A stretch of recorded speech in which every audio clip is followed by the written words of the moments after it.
Stunning admission today, just actually a few minutes ago, from Egypt. Egypt's top intelligence officials saying that Israel totally dropped the ball here.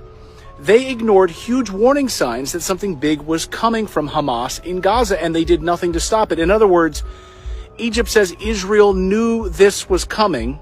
They warned Israel. They had multiple conversations about it. They admitted this.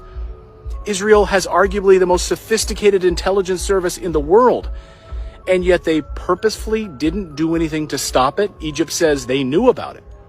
So if that's true, why would they do that? Why would Israel ignore a potential attack?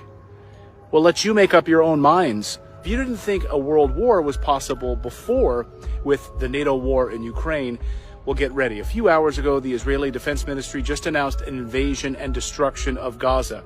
And I'm quoting him now. There will be no electricity, no food, no fuel. We are fighting human animals, and we will act accordingly. Many people on social media saying, well, that would be a war crime. Of course, the term war crime is being used a lot in the past few days.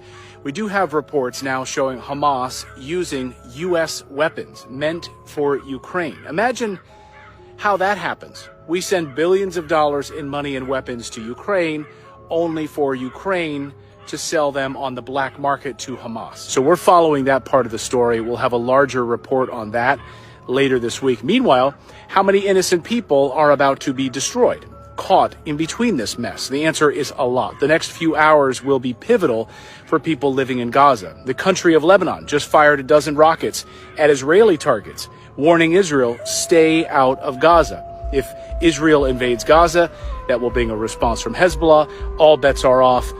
World war. Nearby the violence, of course, is their neighbor to the south, Egypt, where I am right now. Egypt, of course, shares a border with both Gaza and Israel. They're in that incredibly unique position. And over the past few hours, Egypt sent a stunning message to President Biden and Benjamin Netanyahu saying, no, we will not get involved. The president of Egypt, President Abdel Fattah al-Sisi, has turned down a request by the United States to send forces into Gaza to help attack any targets in Gaza. Biden just announced emergency weapons to Israel, and of course is looking for anyone else that's willing to jump in and help attack Gaza. You know, who else wants to jump in? Is there a coalition of the willing? Every nation in this coalition has chosen to bear the duty and share the honor of serving in our common defense. Instead, Egypt is staying neutral.